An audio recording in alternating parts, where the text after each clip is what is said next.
everyone. Welcome to another edition of Cubs on Tap. I'm Cody. You can follow me on Twitter at Cody on Tap. And I'm joined by my good friend Joe Maris. Follow him on Twitter at Joe on Tap. Joe, I don't know if you could tell whatever the 30-second countdown ended. It felt weird because we just haven't done one of these in forever. Yeah. And I was like, oh, how do we do this? But I figured it out.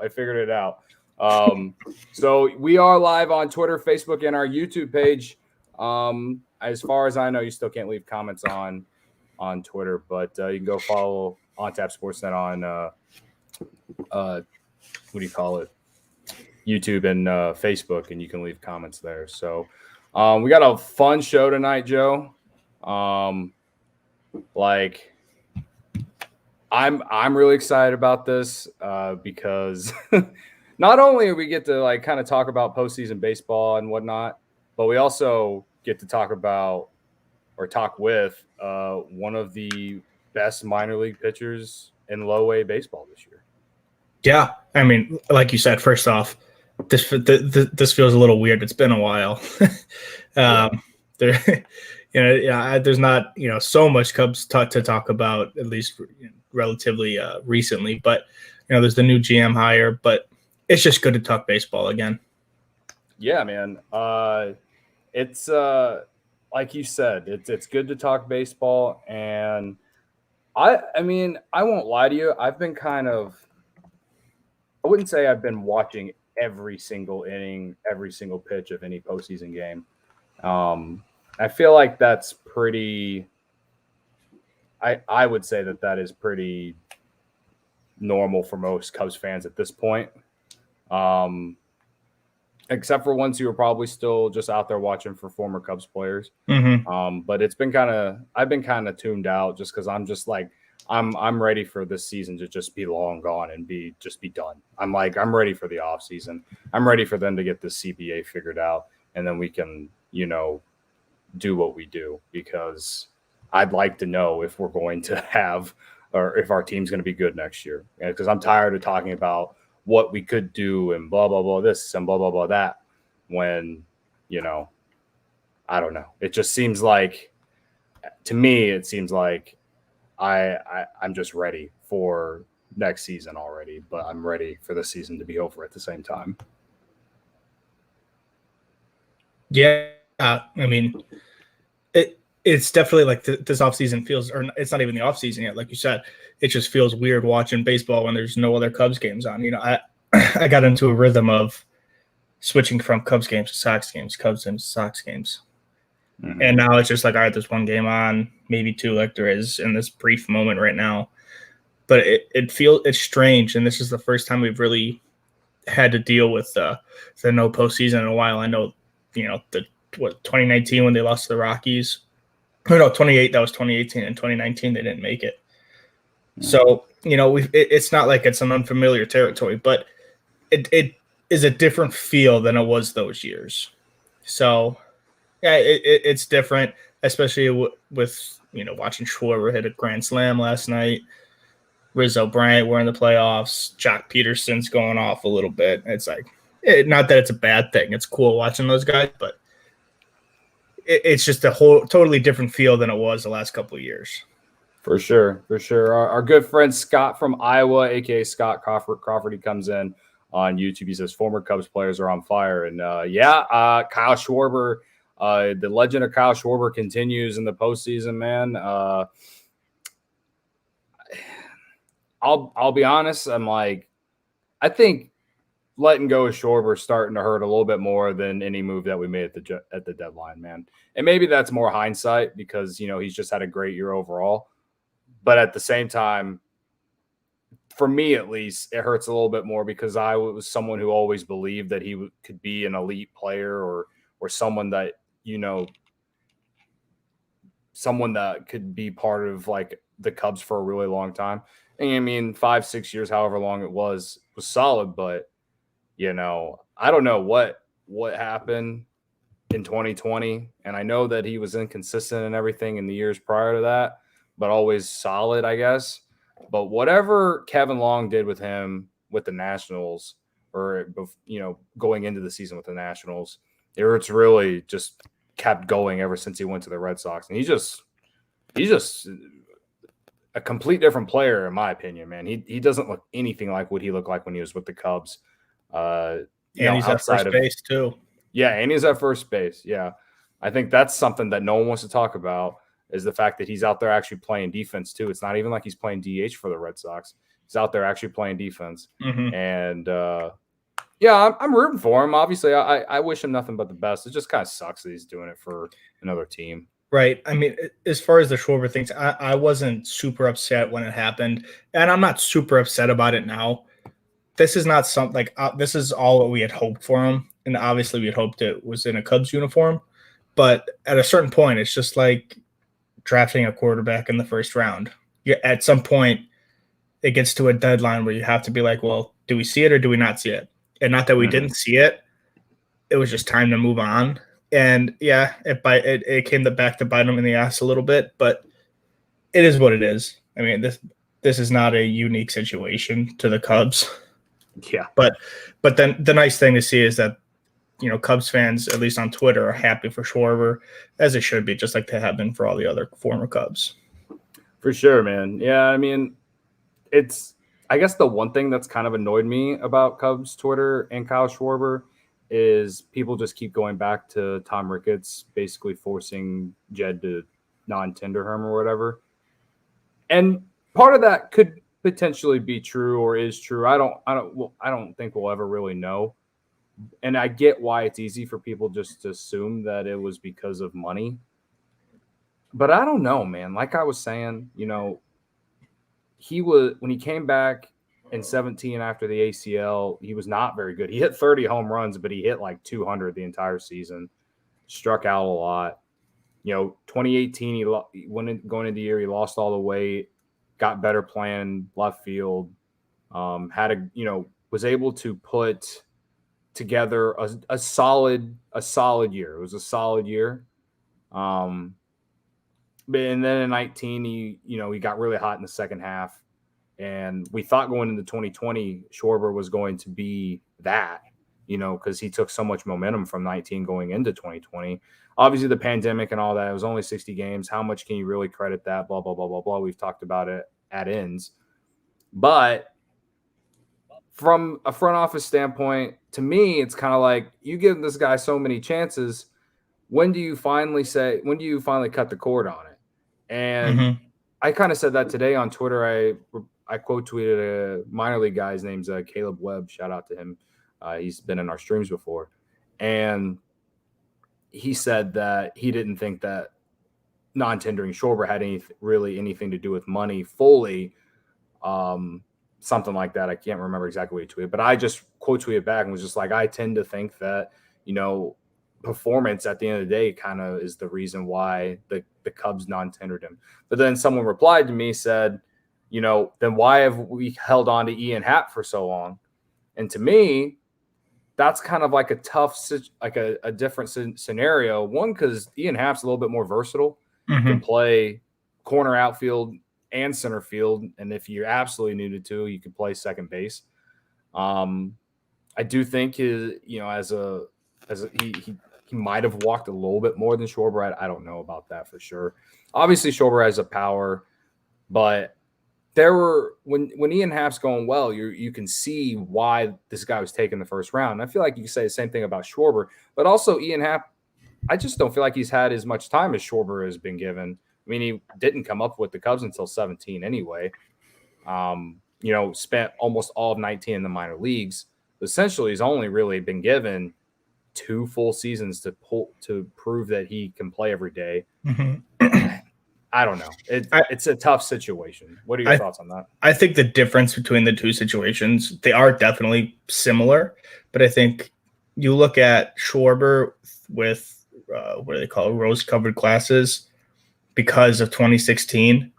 He came back off the ACL, could really only run in a straight line. And the dude hadn't seen live pitching, and he came out and performed in the World Series. So that's always in the back of your head. So he's always starting off at a good point. And not that Ian Happ did anything to not deserve that. He just wasn't on the team in 2016. It's like Scott from just in the comments. It feels like Ian Happ has been in Chicago for 5 years, and at this point, I mean, this year would have been year 4, so you're not far off. I think it's easier to put his name next to failure than it is to success. Whereas Schwarber, you think of 2016 immediately. You think of the homer onto the Budweiser sign, onto the scoreboard. And Ian Happ doesn't have maybe those signature moments. But at the same time, they do have a lot of the same failures. They both were tried at the leadoff spot. They both, I don't want to say failed. It did not go well because, that's totally different than putting someone from center field to left field or something like that. That's just a whole new world in another sense. And that's not really tangible. It's not something you can really, work on. Right. So it's tough, right? Like I could, and those two guys, you can say that about 2 other players that are on the Cubs or that were on the Cubs and aren't anymore, or, something like that. I mean, it is what it is at this point. And this kind of comes back to why I'm just like ready to see what the Cubs are going to do this offseason and prove and do exactly what the front office has been saying, what Carter Hawkins and Jed Hoyer have said. And what Tom Ricketts continues to say, that we're going to put a winning product out there. You know what I mean? So I don't know. It just kind of everyone on Cubs Twitter, it's like everyone is happy to see these guys playing well. And like I am too, but then they always just got to find a way to just like be a Debbie Downer. And I get it. The Cubs aren't in it, blah, blah, blah. I totally get it in a sense, but it's almost like it's the same people every single fucking day. It's like fucking log off and like just chill for a day or two on it, because bitching about it every single day, it just gets super annoying. It gets to a point, for me at least, it's gotten to a point where I've started to just like stop replying to people, because I'm just annoyed with it. Again, I'm right up there with everyone about being pissed off at Tom Ricketts, but at the same time, it's like we got to move forward eventually. The players have moved forward kind of because they're forced to, but still, like, you know what I mean? Like, we're at a point where we have to like move on and look to the future. And that's kind of like what this podcast is today, obviously, with DJ Hertz joining us here in a little bit. But, I don't know. That's just my 2 cents. You got anything else on postseason? Well, I'm going to just kind of go off of what you were saying here. I'm, in my own mind, I'm at a little bit of an impasse, because I'm right there with you at being mad at Ricketts. But at the same time, he's still somewhat a new owner. He hasn't been the Cubs owner for that long. And he gave out some big contracts, and they did not work out. And we hear about it constantly. We still hear about Hayward constantly. Even Darvish, to some extent, didn't really work out. So he got a little scared. And I think now we got a clean slate for the most part. And we have to give him and the rest of the front office another shot at trying to work this out. But at the same time, looking at more specifically this offseason, the strategy might not align to make a big splash this offseason. So I'm at an impasse being like, you got to give these guys another shot. But that next shot might not be until next offseason. And do I even have do I myself have the patience for that? I have no idea. We'll see. I will be honest with you. I do not have the patience because of how far high the bar is set. Like the Carter Hawkins, Jed Hoyer, they both have said it in press conferences. That the last core of guys, they set the bar for like what to expect from this franchise, basically for the rest of our lives. Because if the Cubs go another 100 years without World Series, at least for the next, or for 60 years after it, or probably more than that. But you know what I mean? Like at the tail end of it, we won't be here to see. But I hope and pray to God it's not another 100 years. You know what I mean?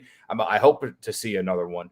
But like they said it, they said, the bar is set high. We have to put a winning product out there, blah, blah, blah.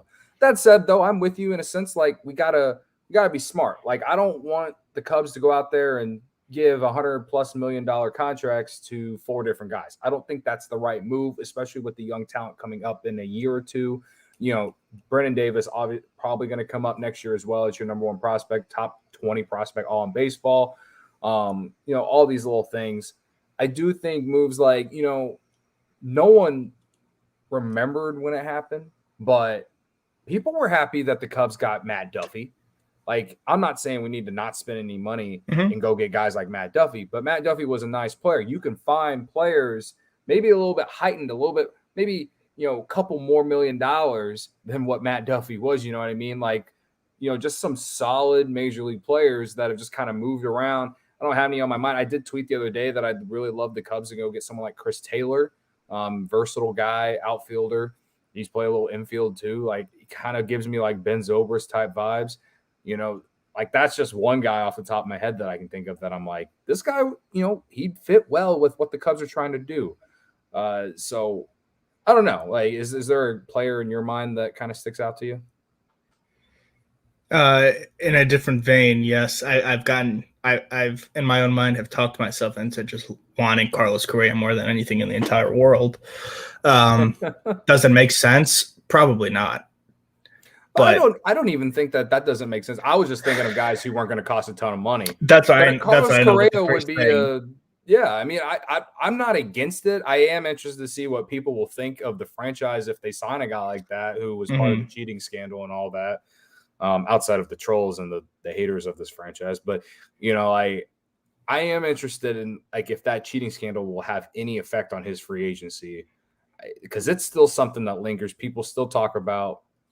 Like, I don't know. I don't know. But that said, though, he's a great player. He's a great player. And just going back to your point earlier about, I don't even know what it was about what, but just the thing that comes into mind is the Giants. The Giants have held on to Buster Posey, Brandon Belt, Brandon Crawford. Other names don't really jump to mind. I think those are really their 3 main guys that they've had for a while. And what was their upside ever since they've kind of started to decline? It was this year. And although they had a great season and they deserve a lot of praise with the way they did it, but they lost in the NLDS. You know, like, if the Cubs didn't go out and make these moves, that's like the blueprint. You hope that these guys can put together one season all at the same time and compete. And this kind of goes to the CBA thing. Like, the MLB postseason needs reformatted. Like, the Dodgers and Giants should have been playing in the NLCS. It should not be Braves and Dodgers, unless the Braves would have, you know, beat the Giants or I mean, they look like they're going to beat the Dodgers this series right now, right? Right. So, I mean, I just think that getting that series or getting that matchup in a 5-game series was not good for baseball. I mean, it was fun to watch. That Game 5 was tense as hell. But yeah, I mean, I wish I was begging for a couple more games of that series, Definitely. man. Like that I felt bad for Giants because it's like you win 106, 107 games and you only get a 5-game series. Like and that's more so like if you're going to keep it the way it is, then you got to make the NLDS a 7-game series. In my opinion. Right. And I think that's probably the move before anything else is that even before reseeding or like they kind of do the reseeding after the wild card game. I think you're going to see the NLDS or the division series go to 7 games. That makes the most sense. Just as far as money wise, that's 2 more potential games. So that's probably where it's easy. The one thing I'm super shocked about now that the Giant season is over is their comments about like re-signing Chris Bryant. They're like, yeah, you know, we're going to try. It's like for me before those comments, it kind of seemed like a shoe-in. Like Chris Bryant is a Giant. And I think that's a great fit for him. But I don't know if it was the GM or just somebody from the front office saying like, yeah, he's going to have a lot of suitors. We're just going to see how it goes. You're like, you're not just going to go out there, but like, we are going to aggressively try to re-sign Chris Bryant. Like, what's going on with people in Chris Bryant? I mean, I looked at his second half numbers a couple weeks ago. I mean, they were good. Like, and this is not slander to Chris Bryant at all. Everyone knows I love Chris Bryant. But I think the Giants were expecting a little bit more from him. But also, he had a good postseason. Yeah, he did. He had a good game 5. Like, you know, I that's just kind of how I feel. Like, I feel like there's you know, there's just like a stigma on Chris Bryant, right, from around the league. The dude just has a great track record, and I just don't get it. You know, he might not ever. He's likely not going to win the MVP ever again. Probably, you know, that's not, obviously the he top. Puts up another 7-war season, you know. But like, he's had multiple seasons where you're like where he's kind of compared to that MVP season. Like, it's not like it was a one-off. Mm-hmm. But you know, who knows? People and Chris Bryant just don't get along for some reason. I agree. Scott from Iowa says, I really want Mad Max. I mean, that'd be like, considering the area where the Cubs are right now, like maybe a 1 or 2 year deal for a guy like that, I could totally get. And I'm sure that's all he's looking for. The Cubs need pitching, and it's not a long-term deal because, again, the guy's older. I mean, I ain't against it. Right. I think if you're going to sign a guy like Max Scherzer, you have to have it in your mind that there's a high chance you end up trading him. Yeah.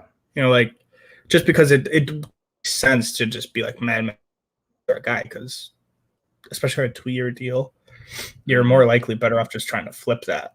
But who knows? Sure. Yeah. Well, Joe, we didn't really get to talk about Carter Hawkins, really. And there was a few other things, but we just started venturing off and everything. But that's okay, because, you know, the main show tonight is Cubs minor league pitcher DJ Hertz, who has now joined us live here on Twitter, YouTube, Facebook. DJ, how's it going, man? What's up? Thank you for having me again. I'm glad to be here. Appreciate it. Yeah, man. We're happy to have you. I mean, I've been reaching out to some Cubs minor leaguers and been completely ghosted. So I was glad to not get left. No, on yeah, you, man. For sure. I wouldn't miss it, man. Which we definitely don't blame anybody for doing that. Yeah. Especially if they're trying to get better. We'll take anything. Yeah, for sure. So I guess how's the offseason so far? It just started. Obviously, we're in October, but it's pretty good. Well, that was like the longest season that I've ever had in baseball. My seasons have usually been like 2, 3, 4 months, and then go play summer. But that was like a full like 6, 7 months of just going at baseball, and it feels good to have a lot of time off. And I've been using these 2 weeks because I was in instructs for a little bit. But these 2 weeks, it felt amazing just to relax, just lay in bed, play video games. And then I think I'm about to start getting back after it in a couple of days from now, just getting the body back in shape. Yeah. What video games you been playing? I've been playing Rocket League, Madden, Call of Duty, Warzone, and MLB The Show. Just everything. Have you had a chance to play as yourself yet? No, I haven't. Not yet. I mean, I'm my road to the show, but that's about it. Who's your team on Madden? Madden, the Panthers. Yeah. Panthers. Are you a Carolina fan, or? My parents have had season tickets since I was like 1 year old, and I was always going my dad's back. So I've been going to Panthers games for a while. Wow. Yeah. Wow. Okay. There's a fun fact for people if they don't know. Oh yeah. I'm actually kind of jealous. I'm unfortunately a Bears fan, and all we know is pain. So, you know, we started out good, and now we're sucking. Yeah, I won't lie. I bet on them last week and didn't go too hot for me. Sorry they let you down. Yeah, hopefully I like them on a bounce back eventually. They gotta come for me eventually, right? Well, the two big defenders got hurt, J.C. Horn and one other guy. I can't think of his name. But those were two key guys that got hurt. Yeah. You mentioned, you know, this was like the longest season you've ever had. 81 and 2/3 innings, man. When you look at the stats, I guess, and you see that you pitched 81 and 2/3 innings for a season, did did most of it feel like a blur, or was there a lot of them that stuck out to you that made it feel like there were that many innings, or you're just kind of like, holy shit, that's a lot of freaking innings? I was just like, well, when I hit 60, I was like, all right, this is where I've hit most of my innings. And then after that, I was like, all right, let's keep going and see how far we can get. But I think I hit my like innings max limit and stuff. But there was a lot of memorable games. But there was like one point in the season where my arm got tired, but the Cubs were perfect. Like I didn't have to say nothing, and they gave me that like 10-day rest. I think I was the first one to do it in our rotation. And everybody eventually got to do it, but after that, my arm just got better throughout the season. So we just had that one one setback, and then we were good to go. Yeah. Right. So like you said, this was really your first full season as a professional. You had a little bit in the Arizona Fall League last year, but I mean, I don't know how familiar people are with it, but you jumped straight from high school to professional baseball, right? Oh yeah. Right. So, I mean, that I couldn't even imagine, what that jump is. I mean, you're going from 7-inning games to 9-inning games. And I mean, not even that, just, the type of talent. So what kind of is that transition like? Man, the games were so long, going from 7 inning. And then I used to play in the infield, or I used to play first base. So I used to play all of it. So it was like, I would stay engaged with the game. But now that I'm just like a pitcher, it's like, dang, these games are long, and it's 6 games a week. 100. I think we played 120 games, right? And it was just like, it was a long season. But what was the second part of your question again? So what's the adjustment like going from high school to professionals? Oh, the biggest thing I learned was walks.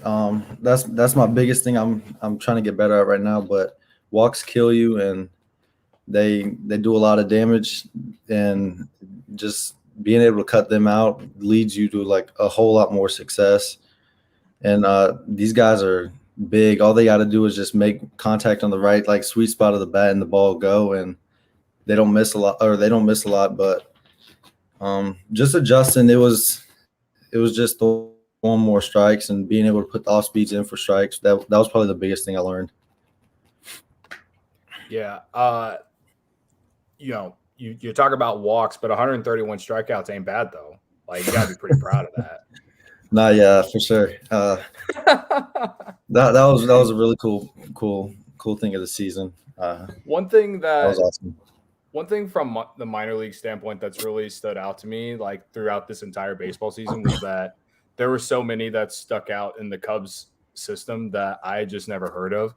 And I'm not going to lie to you, man. I didn't really know who you were before, like, I guess July.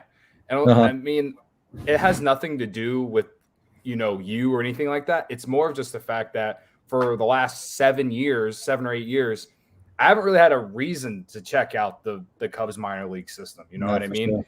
So for me, what impressed me the most about your season when I went back and looked at it at the end after diving into like what you did this year was that you pitched like 10 innings in 2019 after the Cubs drafted you, and then didn't pitch at all in 2020 because of the pandemic. Yeah. And then to come into Myrtle Beach and then end up in South Bend at the end of the year and put up the kind of numbers you did. What did you do during the pandemic? I guess the 2020, off year or whatever, that you thought really helped you go into the season? I feel like I tell people, but I feel like the biggest thing that I needed was to mature my body a little bit, strengthen my body, go into my like mature body. Mm-hmm. And with COVID, this was like a blessing in disguise because it let me just straight train, grow mass, get stronger, strength. And the Cubs had a great workout plan for me, and I feel like that helped me a lot. And I don't know how many people were doing this, but I was doing my shoulder program even after all my lifting sessions and everything. So just knowing that like this was going to be a weird season coming up, that it was going to be a lot of risk of injury. I was like, I need to be on my stuff like now so that like my arm's already ready to go for the season. And I feel like that contributed a lot to my arm being in great shape throughout the season. And finishing the season strong, and my velo even jumped later in the year with like the last 6 or 7 starts throughout the whole season. So, but I just feel like that when I was training my body and growing my body, it just took all off the stuff because I knew I had it. It was just I had to be patient and give it time. And I'm glad I got that time with COVID because especially with this, if we were going to have that 2020 season, I would have had to do like maintain strength instead of growing strength. And I got to grow strength with that 2020 season missed. Oh, that's I guess all of us can say that we had all kinds of time to work out last year. That's for sure. It was just a matter some of us did, some of us didn't. Yeah. So, Joe, do you got a follow up to that, or I don't want to like take anything away from you? No, go ahead. Okay, so, who's the when you pitch? There's certain pitchers that kind of remind me of you, and I think Chris Sale is like the biggest comparison that I've seen. I've heard the most. Yeah. And so is that before anyone had ever said anything to you about that? Like, was that someone that you kind of looked at, or is there a pitcher that you kind of looked up to, someone else that you kind of looked up to, as you're growing up? The pitcher I'd always like kind of mirrored off was Clayton Kershaw. He was always my favorite pitcher. He was just a beast, and I loved playing with him in the show. And he was my favorite player my favorite player growing up was David Ortiz. But as a pitcher, it was Clayton Kershaw, and yeah, I thought Clayton Kershaw was a beast on and off the field. So he was my favorite. Yeah. Well, for me, it's kind of tough because I always got the Cubs fandom. So I'm always, as far as favorite Cubs pitchers. When I was growing up, it was either like Mark Pryor, Kerry Wood, or Carlos Zambrano. Those are like my 3. Is there a particular Cubs pitcher that kind of, since you've been drafted, I know it's only been a couple years, but, once you got drafted by the Cubs, did you go back through the history books or history tape and just kind of, was there one that you were kind of like, oh yeah, I remember him, or was there one that sticks out to you from the past? If I had to say one, it would probably be Kerry Wood, probably. Yeah, missing all his strikeouts too. Pretty cool. Yeah. I still think that 20 strikeout game is like the greatest pitch game ever. There's a little bias in there, but I really do think that. Yeah, that's insane. I don't know how he did it, but congrats to him. Yeah, man. Well, what you kind of mentioned video games and stuff like that. What else do you like to do outside of baseball? I actually like to golf. That's what I also started in COVID. At the very beginning of COVID. So I've been playing for like a year and a half now, but I have like this golf course like that's on Fort Bragg. So it's like right beside a military base, and I can go walk it for like $10, and I'll go play 9 holes like in the morning or something. And yeah, I like golf a lot. Yeah, and you don't have to worry about it messing up your swing. No chance. Who's your favorite golfer? But I probably have to say Tiger Woods, but I don't really know. Everyone says that. I mean, I watch a little bit, but I don't watch too much to go golf unless it's like the big Masters or something like that. Same. I'm actually the same, so I totally get it. So, Joe, you're being quiet, man. You got a whole list of questions I told you could ask, and you're gonna ask one already. So one of the things, just kind of looking back at your season, was you got to pitch back in North Carolina in August, and you had your season high 10 strikeouts. And assuming you had a lot more friends and family in the crowd than in other games, what was that like? That was one of the I think that was that one in the no hitter tied for like the most memorable. The one in Fayetteville was awesome. I just remember going warming up before the game, and they had the bullpen in left field so people could come up and watch. And it was like all packed up all the way around. And I had high school coaches, friends, family just watching it, and then going on the mound and seeing everybody. And the Woodpeckers were awesome. They made a big post saying, "Come watch DJ." And then right before I took the mound, they said, "Welcome home, DJ," and stuff. But it was really cool. It was they said it was also like the biggest fans they've had. I think it was like the second or third most biggest fans they've had at the field yet. And it was just awesome. And coming out after the game, I got like a standing ovation walking to go do my shoulder work after like I think before. And it was just it was an experience I'm not gonna forget. So it was really cool. I look forward to those types of experiences when you get to Wrigley, man, because you'll get a crowd that like quadruple the size of that. Oh yeah, I've heard Wrigley's insane. Plus all your friends and family. I've never been to a game. I got invited to a show, not a showcase, but a pre-draft workout before I got drafted, and they put us in pinstripe uniforms and they toured us around the field. A lot of people got to throw bullpens or live BPs on the field, but I threw the day before, so I just went up for the trip and I got to shag BP. But it was really cool. I got to meet like the presidents and stuff. But yeah, it was awesome. Cool. It's a beautiful place. I live about I would say two and a half miles away from Wrigley Field, and when I managed to get really motivated to go on a very long run, I love just running past Wrigley. For some reason, it just makes me even more excited to run, I guess, in a way, as I turn around and come back. But it's just there's nothing like when you approach Wrigley Field and then when you're inside it as well. Oh, Wrigley's awesome. Just the neighborhood. I thought that was probably the coolest thing that I've ever seen. Is there was a whole stadium inside a neighborhood. That was awesome. Yeah, it's like nothing else, man. I've been to 8 different baseball ballparks. None of them are like Wrigley Field. I don't think any of the other ones are either. It's a very unique place. Mm-hmm. Yeah, I've never even watched an MLB game in person, so really I need to see one. Yeah, boy, you are a drafted baseball player, and you've never been to a live game. I mean, I guess big for North I've been super busy growing up. I played football and basketball too, so I was busy all throughout the year. I just never had no time to go to a game. So maybe the first MLB game you go to when you're pitching in. Hopefully. Yeah. For sure. It might be it. That might be it. Oh my God. So going back to, you mentioned the Pelicans no-hitter. You started that game. Going back and watching video of that game, it kind of looks like how the Cubs combined no-hitter was, where not everybody really knew what was going on. Maybe, like, definitely the guys on the field, and maybe you, since you had pitched the first 5 or 6 innings. So did everybody know that it was a no-hitter?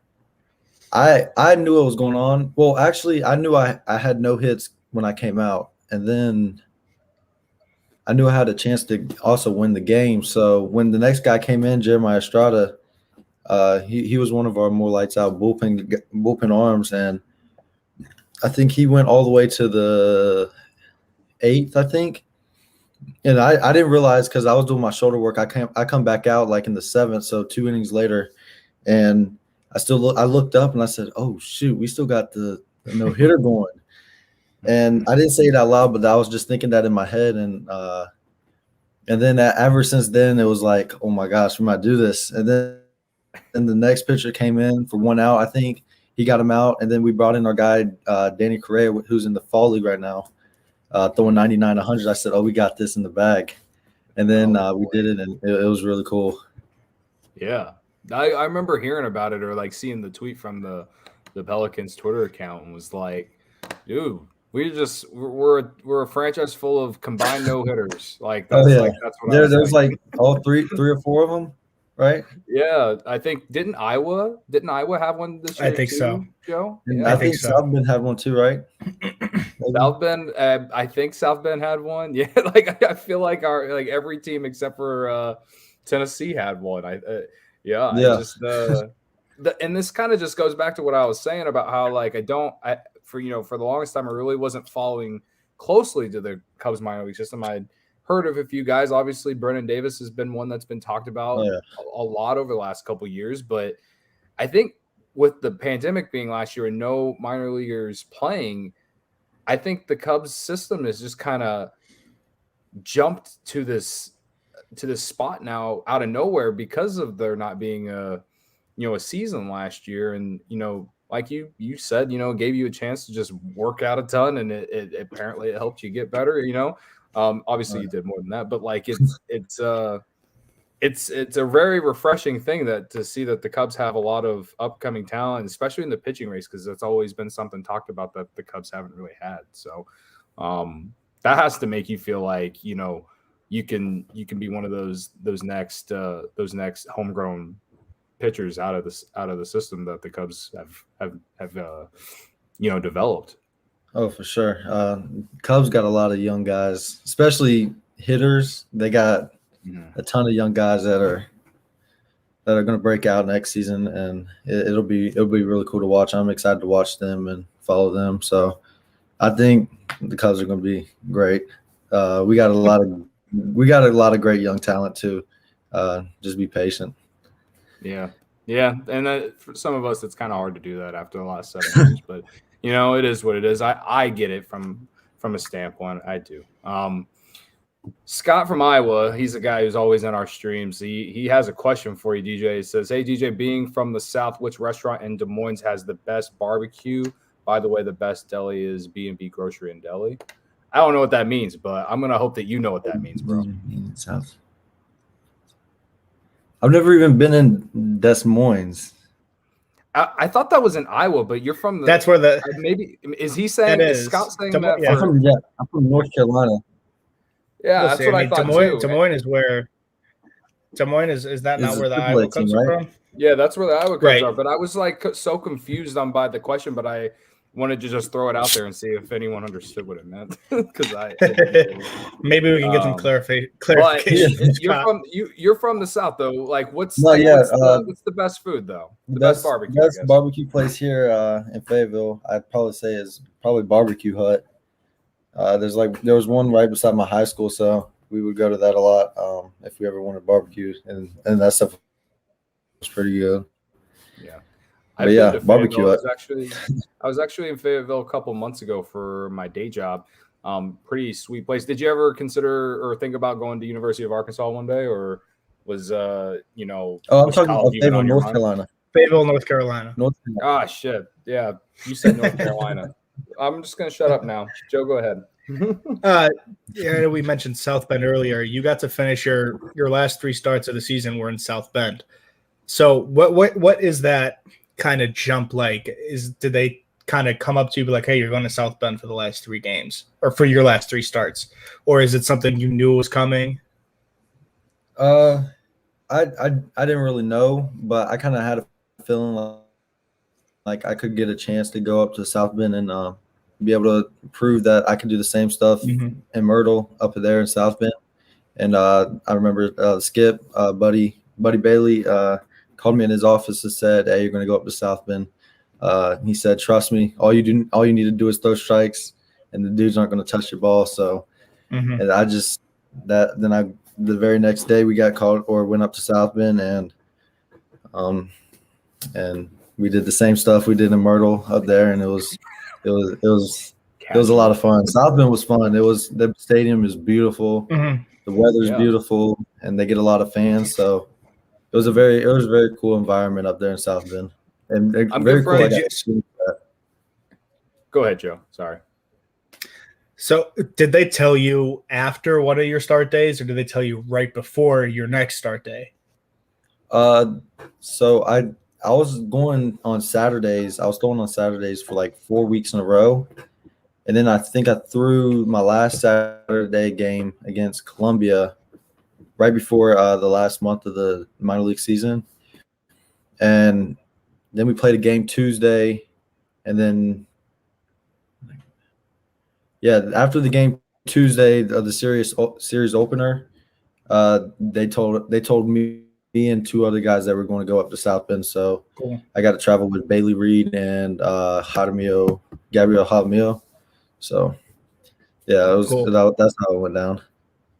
Cool. And then just my next question. So what is it like throwing to a bunch of different catchers? Like, have you been are you a guy that's kind of gotten into a groove with one catcher, or are you just, whoever's back there is back there? It doesn't matter. It's whoever's back there is back there, because it always changes. Like I was throwing one time with Herz, then one time with Pablo Aliendo, then Hearn, then Pena, then Pablo Aliendo, and it just kept switching. So you never have like one stick catcher, but me and Pablo probably caught throughout the whole season together. So me and him actually started getting really good rhythm halfway to the end of the season, and he knew what pitches I wanted. He knew what pitches I was confident in that day, and he knew how I pitched, and I knew how he catch, and we gelled pretty good, me and Pablo, and I knew he was going to give me his hardest, and I was going to give him his hardest. So it was a good connection. Cool. Yeah, I started to ask it earlier, and then I didn't want to interrupt anyone, but I'm actually pretty decent friends with Max Bain out there in South Bend. Yeah. He's someone that I like really love to cheer for because he was like an independent ball, and like he's a little bit older than most guys in South Bend. Like what is, when you got to South Bend, what was it like getting to meet him and like see his experience? Because obviously it was a lot tougher for him to even just get to that level. Oh yeah, it was awesome. Me and Max knew each other a little bit before spring training. We texted a little bit and stuff, but when we got to South Bend, we were just going over. I was asking him about, because he was there the whole season, so I was asking him. I was like, "Hey, what's the biggest thing with these hitters that you got to do to get outs?" And he would give me his opinions, and he's very intelligent on the game. He knows a lot about all the technical and like the geeky stuff. So it's cool to pick his brain, and because he knows a lot, and I can learn from it. So I try to learn as much as I can, and I'll just chop it up with him every now and then. But Bain's awesome, man. I love watching him pitch too. He brings like this mentality, and like it's like a bulldog attitude. So it's really cool. Yeah, no, he's watch him he's pitch. just he's like, again, he's just a really easy pitcher to cheer for because oh yeah, for sure. He didn't go and draft, or he didn't get drafted right away or anything like that. So it was I don't know. It's just it's really easy for guys like that for me to at least cheer for. So I was just curious because he's a little bit older, but no, yeah, he's really cool. He's awesome. Yeah, nice. Yes. Here's a little bit of a different one. But what do you usually eat before start? Dang, it's a good one. I actually had a routine with what I was eating. I was trying to figure it out to like get like the right stuff so I could every morning I would like try to give me some good. So it wasn't the best now that I've like talked to my nutritionist and stuff, but I would always in the morning go to Waffle House. And I would get the All-Star with just like regular pancakes. I would only eat half of it because I didn't want to eat too much going into it. Yeah. And I would always eat all the bacon and the eggs, and I wouldn't touch the hash browns. But I would always get Waffle House in the mornings, like at 9 o'clock in the morning, and then right before like we would travel on the bus if we were on the way, or if we were home, I would drive just to it before I head to the field. I would always get tropical smoothie. Have y'all ever heard that? Mm-hmm. I haven't. No. Yeah, there's one right by where I live. It's like really. Yeah, it's really good. They make some awesome smoothies. So I would always get an acai berry boost, and I would get a chicken bacon ranch kind of wrap, and I would only eat like half of it, so it's not too much. But I was always drink the smoothie, and that was what I got every day before I pitched. Mm-hmm. So. Nice. Yes. Speaking of routines on starting, so I played Division III baseball. Didn't do a lot of playing. I was a catcher, so I was mostly a bullpen catcher. Mm-hmm. So through those 4 years, I saw just a ton of different starting pitcher routines, even relief pitchers. Funny thing is, we went golfing. We had a bunch of old teammates go golfing, and one of the pitchers who probably took him 45 minutes to warm up, he's still before we're golfing doing his little bands and all that stuff, and it's. So what is your routine on the start day once you get to the field at least? Routines always change, but right now mine has been like usually 2 hours before the game. I'll go ahead, do like some static stretching, like where I'm like on the ground, stretching out. And then after that, I'll go and I'll wrap my arm up with some heat around the elbow and the shoulder just to get it going, get it warm. And after that, I will get a stretch by my trainer. Then I usually go out and do some dynamic stretches, so get the heart rate up and get like some sweat going. And then after that, I'm hitting bands. I'm hitting my shoulder tube, and then I'm warming up to get ready for the game, throwing wise. Mm-hmm. Cool. That's what it's been like for the season. How many pitches do you like to throw before a game? Is it more of a feel thing, or are there certain boxes you want to check? You're like, I want to make sure I'm hitting this spot with this pitch, or you're 15 pitches, 2 of this, 2 of that, 2 of this, and you're good to go. So I don't know why, but I'm kind of weird when it comes to like pitches before the game, because I'm a type of guy that's like slowest in the first inning. Then I'm creeping up, and by the fourth innings when I'm hitting my my fastest velo, when most people are coming out the gate with their highest stuff, and I'm someone that gradually goes up. So if I need to throw at least some long toss, throw a lot of I like to rip a lot of pull downs, so I'll rip like 10, 12 pull downs, and then on the mound I'm throwing at least like 28 to 30 before the game, but if I don't do that stuff, I'll come out like 90, 91.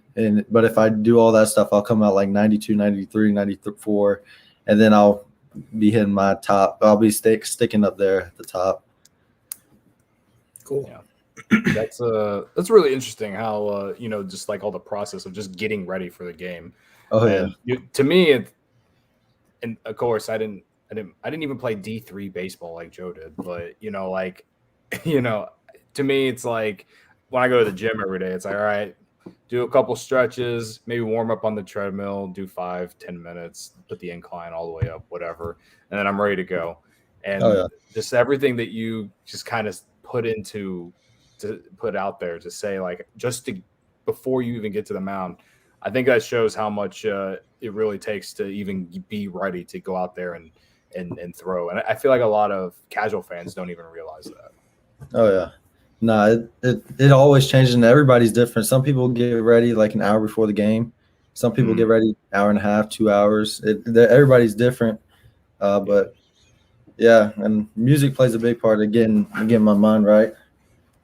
Well, what are you listening to? Like, what's the music? It's just whatever the mood is on the day. So it's like some days I'll be bumping country music before the pregame, and then the next day, or some days it'll just be like vibe, like R&B. And then some days it's just like hype rap music. And but I usually when I first get to the field, it's like more chill music. And then when I'm usually more closer to the game, it's like hype rap music. Wow. Okay. I like that. There's a little bit of everything. I like that. Oh yeah. Joe, you got any more questions, man? No, that's all I got. I mean, really appreciate you hopping on with us. This has been awesome. Oh yeah. I appreciate this. I appreciate y'all time. Yeah, I got one more, and it has nothing to do with baseball, but it's just because I really love Chipotle. Please tell me you like Chipotle. Oh, yeah. I love Chipotle. Okay. I would get it the day before I pitched, and if I didn't, I would kind of feel like my superstitions were off. That's my guy right there. I was just gonna ask you though, like, what's your go-to? Like, what do you put on it? Do you get the bowl? Do you get the burrito? Do you get the tacos? Do you get the salad? I'm a pretty picky eater, and so I don't get too much on it. But I'm a bowl. I like the bowl. I don't like burritos. But I get the white rice. I get black beans. Okay. I get chicken.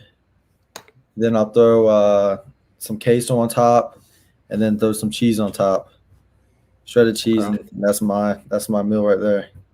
Okay. We were the same until you got to the queso. I'm just not a big fan of the queso. I like any type of queso, so it doesn't matter. I mean, I do too. I mean, I'll eat it. Like, I'll eat it. It's just not like when I think of like my favorite quesos, it's not Chipotle. Have you ever been to Qdoba? I went there once when I was in what were we in? I think we were in Beloit. Their queso. Okay. The rest of it, queso too. The queso, right? Everything else there probably really doesn't compare to Chipotle, but the queso was really good. Yeah, I remember I got queso with the chips at Qdoba. Mm-hmm. Yep. That queso was really good. Oh my gosh. When I guess we love talking about food with the players. At least I do, because I'm always interested in like what they're like, how are they building their bodies? Because what the fuck did I do wrong? But you know, when you know, what's your everyday meal anyway? If not even on a game day, just like your favorite foods that just kind of, you know, ones that you can go to all the time. One that I could probably go to all the time. I've had it every day since when I was home. Well, I was home through like middle school, and up every single day I could have a peanut butter jelly sandwich. It's simple. Every single day. It must be nice too. Being back. You put the peanut butter on one slice and jelly on the other, or do you put peanut butter on both and then jelly on both at the same time? Peanut butter on one of them and then jelly on the other one, and then come together. Right. That's the right move. I actually made a triple stacker in Beloit. In Beloit? Okay. In Beloit. I made a triple stacker. Gotta fill yourself up somehow. Oh yeah, it was. I couldn't get food before the game, so I had to eat somehow, and I was hungry. You know, one question that kind of sparks in my mind: the news that came out Sunday about the MLB organizations now will be paying for minor leaguers' housing. You like we mentioned before, you've only had one full season, but is that going to be a big difference for you going forward, where you're not going to have to worry about housing, hopefully at least? Oh yeah, for sure. That's huge. Just going into Myrtle, COVID was finally like going away for a little bit. And Myrtle's a super big tourist spot for a lot of people. And when we were going in right when like it was heading into summer, so it was a grind to find a place. And I remember a teammate's dad found us a place, but we couldn't find nothing. Everything was 6 months to 12 months, so we couldn't get nothing month to month. So some people are still paying for their place right now. But it was really tough, and you couldn't find no furnished places, so you would have to buy your own. But we luckily got lucky with one furnished place. So, but yeah, it'll be huge now that they can they'll be able to provide that for us. Good, I'm glad to hear that. Oh yeah, it's been a very big topic on just in minor league baseball in general of not really, I guess, getting the resources to be able to just live comfortably, and not even with just like the housing, but was there any struggles with that this past year in terms of just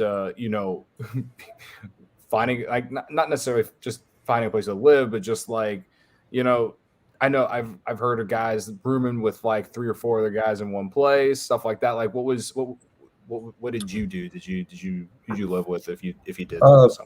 My situation wasn't too bad, but I've heard some people did like have to room with like 4 guys in one room. I could see where it would get really difficult if you're like moving up and down like every week, like someone go up to be a filler for somewhere and then come back down and then going back. But I could see how that was like really difficult. But for me, we just had like a 4-bedroom furnished apartment. The only downfall was it was 25 minutes from the field, but I have my car and everything. But I roomed with Sam Thorson, Didier Vargas, Jake Rondo, and those 3 roommates. By the time I was at the end of the season, they weren't even there no more. So I had 3 new roommates, which was Tyler Slafer, Owen Casey, and Porter Hodge. And so I didn't have too bad of a time with the living situations. The hotels were nice, and my apartment was not too bad. So I didn't really have too bad of a problem.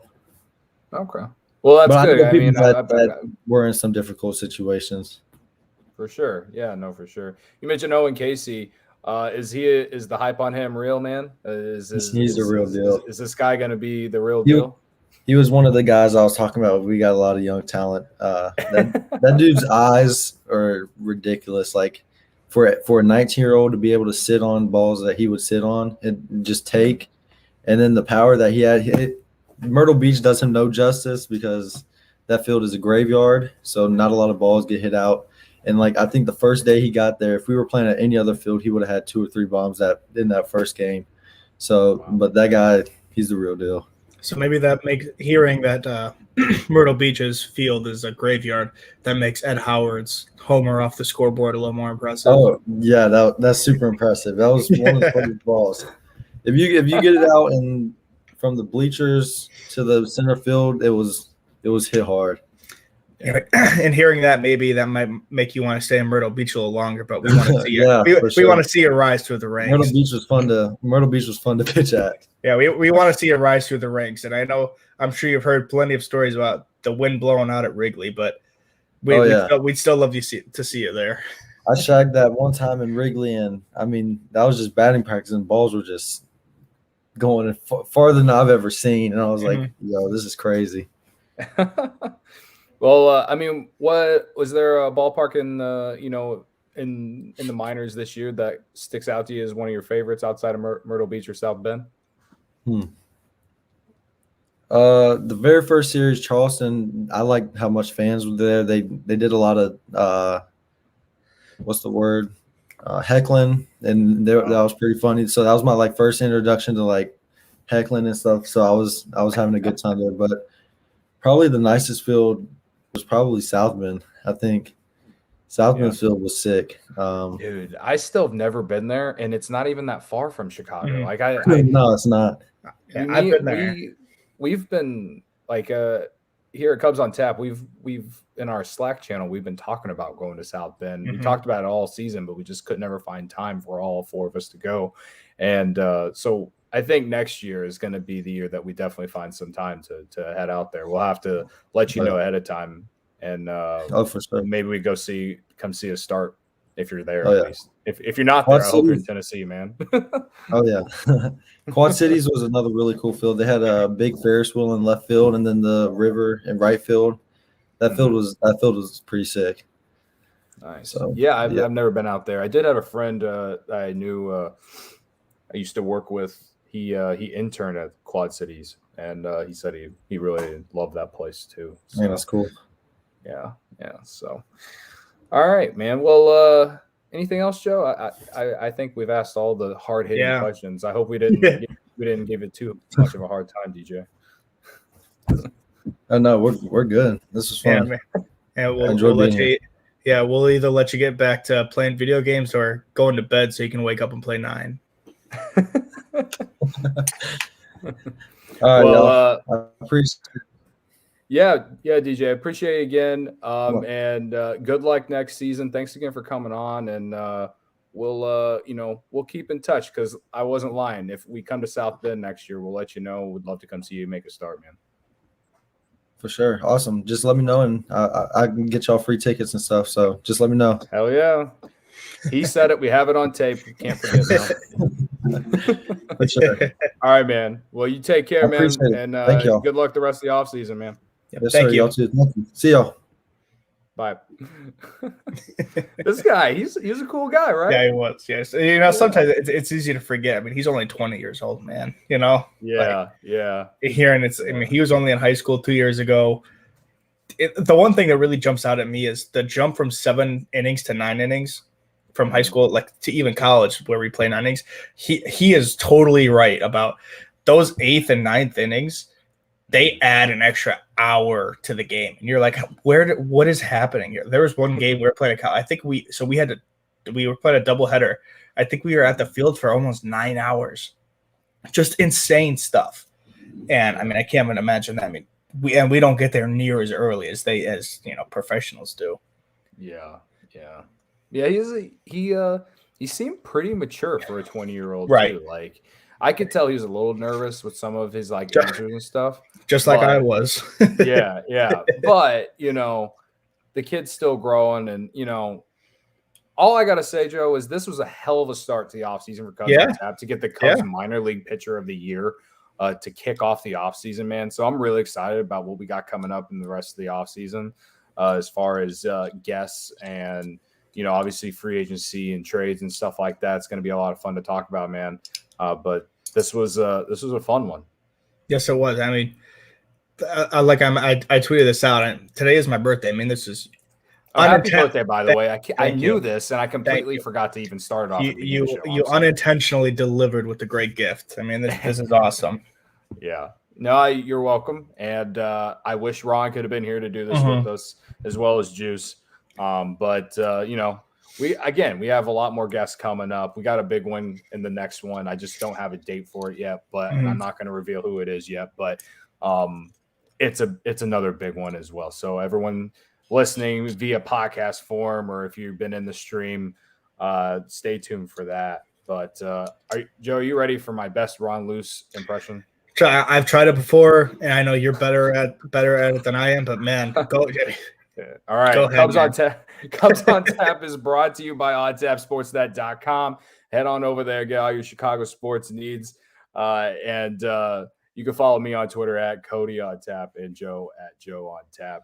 You can follow Cubs on Tap at Cubbies on Tap on Twitter and Instagram. One of my goals this offseason is to start utilizing our Instagram again. I started it towards the beginning of last season, and it fell off because I got super busy with my day job and shit. But I'm going to try and be a lot more consistent with it now, especially in the off season. So go follow us there. Obviously here on Twitter at Cubbies on Tap and on Instagram at Cubbies on Tap. You can follow On Tap Sportsnet at On Tap Sportsnet, on Twitter, Facebook, YouTube. I think that covers the main three. I think they're on TikTok too. But yeah, man, I think that was my best Ron Luce impression. Ron, let me know how I did.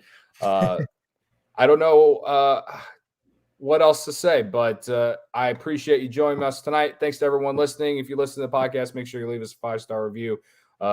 Leave a 5-star rating and review. There you go. I would confuse myself. Do all that. Let us know what you think of the interview with DJ. And yeah, man, I don't have anything else. So we're going to get out of here with the old classic Go Cubs as we get out of here. Let's do it. Go Cubbies. Let's go.